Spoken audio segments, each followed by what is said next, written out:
बहुत साल से पूरा तन बदन कपा देने वाली ठंड तिमिरकुंड गांव ने नहीं देखी थी। उत्तर की हवा इतनी तेज थी कि लग रहा था पूरा गांव जम जाएगा। ऊपर से घना कोहरा भी छाया हुआ था। ऐसा लग रहा था कि यह कोहरा और ठंडी हवा एक भयंकर सर्दी को बुला रहे हों। सड़क के एक कोने में एक दुकान थी। हल्दर काका की चाय की दुकान के सामने रोज की तरह आज भी आग जलाई गई थी और उसके पास दो आदमी बैठे आग ताप रहे थे। तारा बंसारी और भोंजू मन्ना वही लोग थे और हल्दर काका भी बीच बीच में आकर बातों में शामिल हो जा रहे थे। समझे भोंजू भाई, इस बार की सर्दी बहुत ज्यादा होने वाली है। मैंने रेडियो में सुना था। क्या बात कर रहे हो? ठंड में ऐसे ही जान निकली जा रही है और ज्यादा भयानक होगी। भगवान ही जाने किस किस के नसीब में क्या लिखा है। याद है करीब 5 साल पहले कैसी ठंड पड़ी थी। उस बार तो ठंड की वजह से लोग घरों से बाहर ही नहीं निकल पा रहे थे। आंगन के पेड़ों से सारे पत्ते गिरकर पेड़ बिल्कुल सूखते चले जा रहे थे और पूरी रात सब लोग कपकपाते रहते थे। हाँ, इस हड्डी कंपाने वाली ठंड में घर के अंदर रहो या बाहर, दोनों एक बराबर है। टीन की छत के छेदों से और पतली दीवारों से हवा ऐसे घुसती है कि बस क्या ही बताऊं।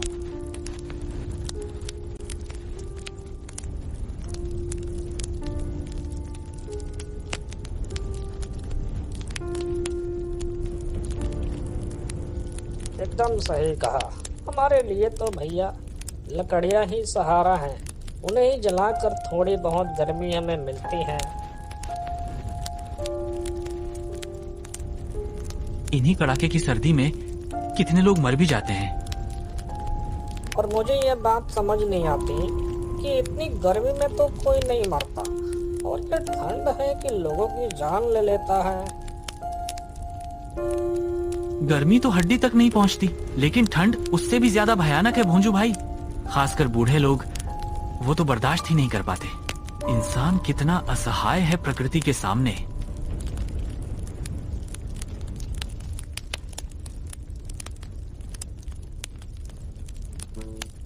सिर्फ प्रकृति के सामने नहीं, इंसानों के सामने भी इंसान बहुत असहाय है। हल्दर काका, आप कहना क्या चाहते हैं? कुछ नहीं, बस तुम्हारी बातें सुनकर एक पुरानी घटना याद आ गई। कैसी घटना हल्दर काका? क्या इस ठंड से कोई संबंध है? नहीं, ठंड से सीधा कोई संबंध नहीं, लेकिन उस रात भी ऐसी ही कंपाने वाली ठंड थी। तब मेरी उम्र भी कम थी। क्या हुआ था उस समय, बताइए हल्दर काका। अब तो और जानने का मन कर रहा है।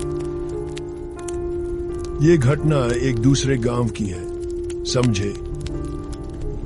अरे बताइए ना हल्दर काका, अभी तो हमारा कोई काम भी नहीं है। कहानी सुनते सुनते समय भी निकल जाएगा और वैसे भी पुराने दिनों की बातें सुनना अच्छा लगता है।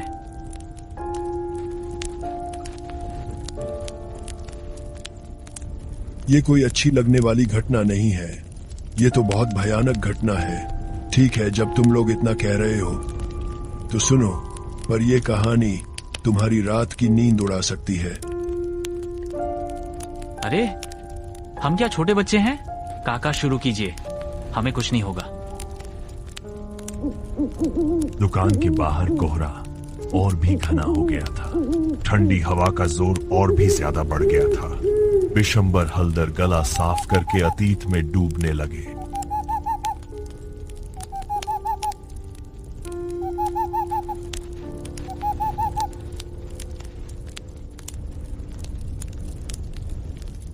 ये बहुत पुरानी बात है। बेहडपुर ग्राम में उस साल एक नया स्कूल मास्टर आया था, दीपनारायण पाठी। वह शहर से आया था और गांव की किसी भी चीज से अभी तक वाकिफ नहीं हुआ था। उसके गांव में आने के अगले ही दिन से शुरू हो गई हड्डी कंपा देने वाली ठंड और हर तरफ फैला हुआ कोहरा। कच्ची सड़कें, खेत खलिहान, सब जगह बस ओस और कड़क ठंड थी।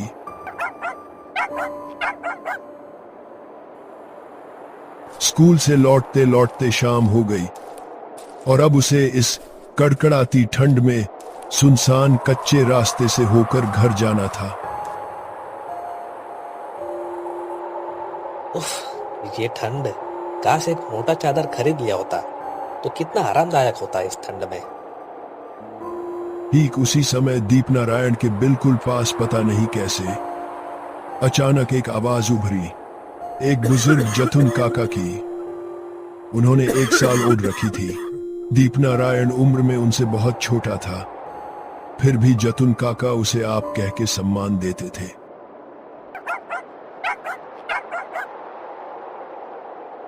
मास्टर जी, इस सुनसान जगह पर कहाँ जा रहे हो? अरे जतून काका, यही मैं स्कूल से ही घर लौट रहा था, लेकिन इस कोहरे में तो रास्ता दिशा कुछ भी दिखाई नहीं दे रहा। आप कहाँ जा रहे हैं? मैं भी घर ही जा रहा हूँ, लेकिन तुम्हारा इस समय अकेले निकलना ठीक नहीं। चलो, मैं आपको छोड़ देता हूँ।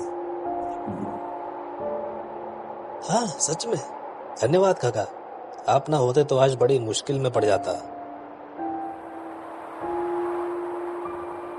जतुन काका के साथ दीपनारायण कच्चे रास्ते पर चलने लगा। चलते चलते वे एक बड़े सुनसान पड़े धान के खेत के पास पहुंचे। चारों तरफ घोर अंधेरा, और जब कोहरा थोड़ा हटता, खेत की आकृति धुंधली धुंधली दिख जाती। अचानक दीप ने देखा, धान के खेत के ठीक बीच में कोई काला सा साया खड़ा है।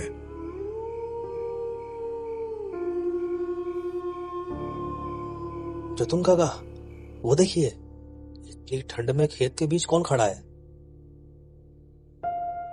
मास्टर जी, उधर मत देखिए, चले, जल्दी चलें यहाँ से। लेकिन तभी उस मैदान के बीच खड़ा काला साया भारी और गहरी आवाज में बोला, जमीन के किनारे कौन है? कितने कौन है वहां? किसने बोला ये? जो खेत के बीच खड़ा है वही बोल रहा है, लेकिन तुम बिल्कुल जवाब मत देना, बस मेरे साथ चलते रहो। पर कोई अकेला वहां क्यों खड़ा होगा? और इतनी ठंड में वो खेत में कर क्या रहा है? ये कोई आदमी नहीं है। अब और कुछ मत पूछो, और याद रखना, इस खेत के पास कभी मत रुकना, रुकते ही बड़ा खतरा। आप गांव में नए हो, इसलिए मैं आपको चेतावनी दे रहा हूं। जतुन काका की आवाज में इतना डर था कि दीपनारायण ने और कुछ पूछने की हिम्मत नहीं की।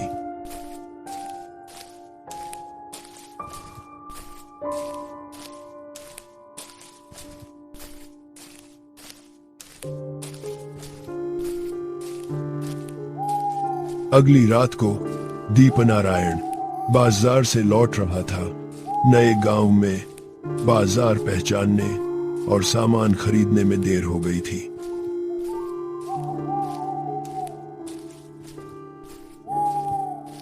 वापसी में वही धान का खेत फिर से सामने आ गया, लेकिन इस बार वहां कोई नहीं था।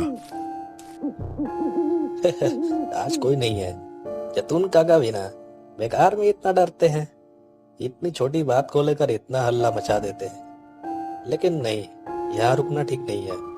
अब मुझे भी जल्दी निकलना चाहिए यहाँ से। जैसे ही वो घर की ओर मुड़ा, उसका पूरा शरीर बर्फ जैसा ठंडा हो गया, क्योंकि उसने देखा ठीक उसके सामने वही काला साया खड़ा था। जमीन के किनारे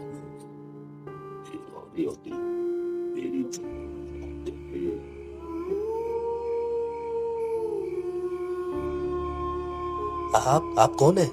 मैंने कुछ नहीं किया। चुप, सब जानता हूँ मैं। तुम जैसे वजह से मुझे क्या करे? मैं आपको जानता भी नहीं। ये छोड़ूंगा मत मुझे, फांसी दे दिया। मुझे छोड़ दो। मैंने कुछ नहीं किया, सच बोल रहा हूँ। दीप बिना एक सेकंड रुके भागने लगा। ओस से भीगे रास्ते पर फिसलता हुआ भागता रहा। आखिर वह जतुन काका के घर के सामने जाकर गिर पड़ा।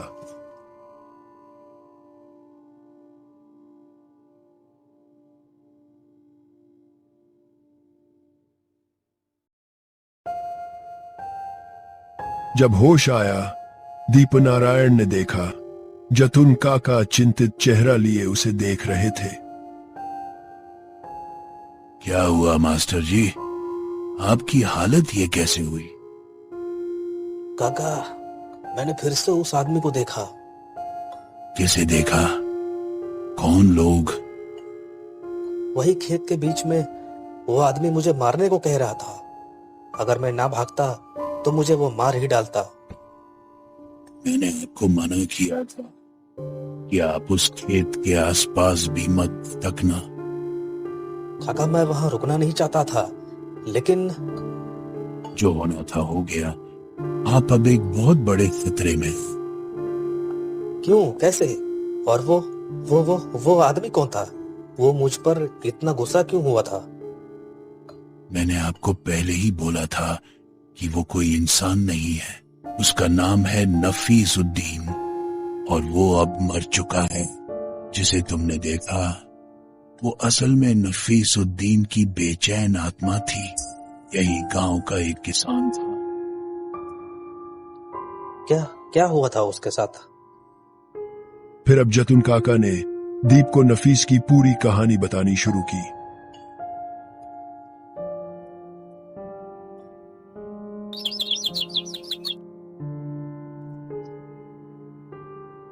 ये करीब 3 साल पहले की बात है।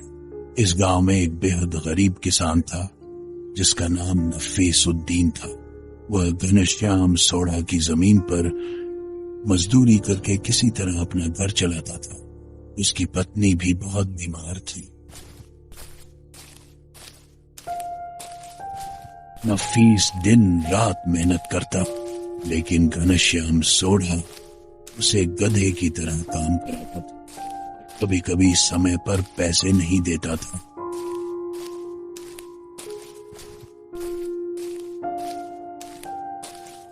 एक सुबह नफीस घनश्याम के आंगन में पहुंचा। घनश्याम धूप में आराम से बैठा था।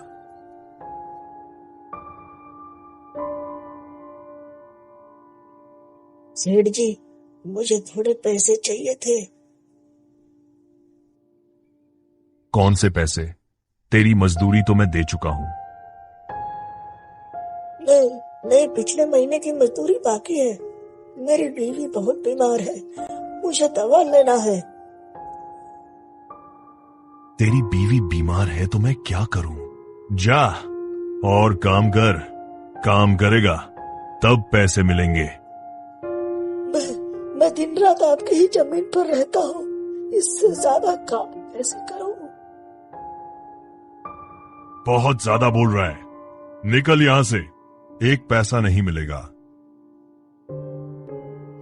ये तो जुल्म कर रहे हैं आप मेरे ऊपर।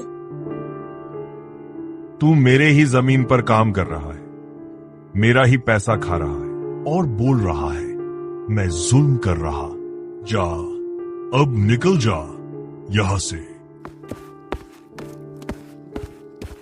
उस दिन नफीस खाली हाथ दुखी होकर घर लौट गया।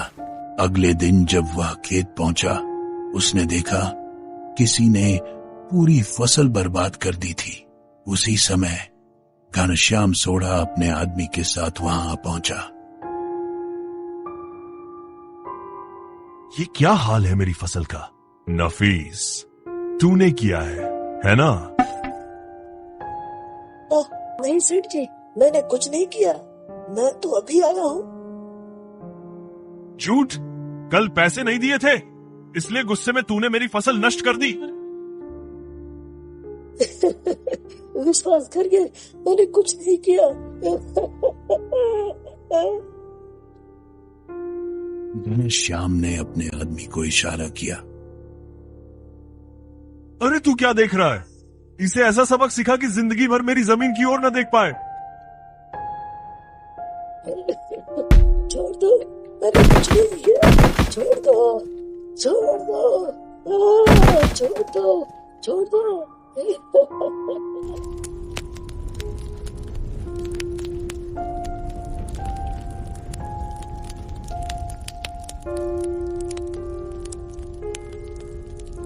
कमजोर शरीर होने की वजह से वह इतनी मार सह नहीं पाया और धान के खेत में ही उसकी सांस टूट गई। उस दिन से नफीस की बेचैन आत्मा उसी खेत में भटकती है। जो भी खेत के पास जाता है वह समझता है कि वह आदमी फिर उसकी फसल बर्बाद करने आया है और वह हमला कर देता है। लेकिन काका, जिसने नफीस को मरवाया उसे कोई सजा नहीं मिली? पाप करके कोई बच सकता है क्या? घनश्याम सोढ़ा को उसके पाप की सजा मिली थी। नफीसुद्दीन की मौत के बाद उस जमीन में हर रात उसकी आत्मा दिखने लगी। डर के कारण घनश्याम सोढ़ा कभी उधर नहीं जाता था, लेकिन आखिर में उसी के अपने बेटे ने उसे मार डाला। जमीन और धन दौलत के लालच में, उसी संपत्ति के लिए जिसके लिए उसने एक निर्दोष आदमी नफीस की जान ली थी, वही संपत्ति उसकी मौत का कारण बन गई। और जिन लोगों ने वास्तव में घनश्याम की फसल नष्ट की थी, क्या वे पकड़े गए? नहीं, आज तक कोई नहीं जान सका कि वह काम किसने किया था। लेकिन लोगों का मानना है कि घनश्याम के अत्याचार से आसपास के गांवों के कई लोग परेशान थे।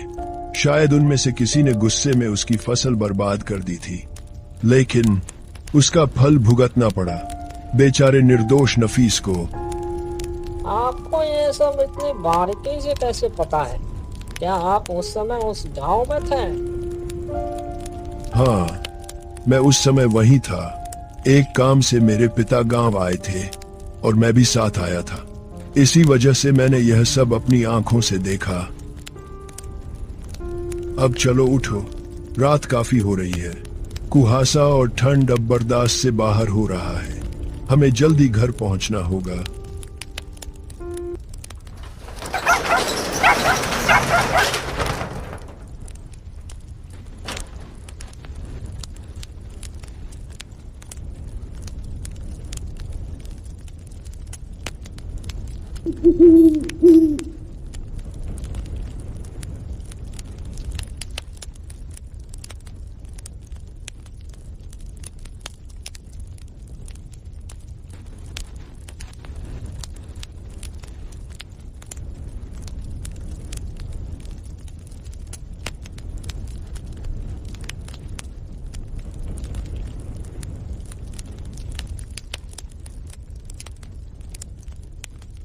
दोस्तों, आपको हमारी ये कहानी कैसी लगी?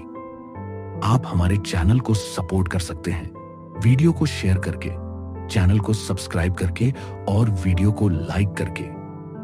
आपका एक एक सब्सक्राइब हमारे चैनल कार्टून हिंदी के लिए बहुत कीमती है। मैं देख रहा हूं कि आप सभी के बहुत पॉजिटिव कमेंट्स आ रहे हैं, जिससे हमें और भी मोटिवेशन मिलता है। हम अपनी पूरी कोशिश करते हैं कि आपके लिए ऐसी कहानियां बनाएं जो एक अच्छी सीख दे और दिल को छू जाए। टीम कार्टून हिंदी हमेशा आपका दिल से आभारी रहेगा। मिलते हैं आपसे एक नई वीडियो में। तब तक के लिए जय हिंद, जय भारत।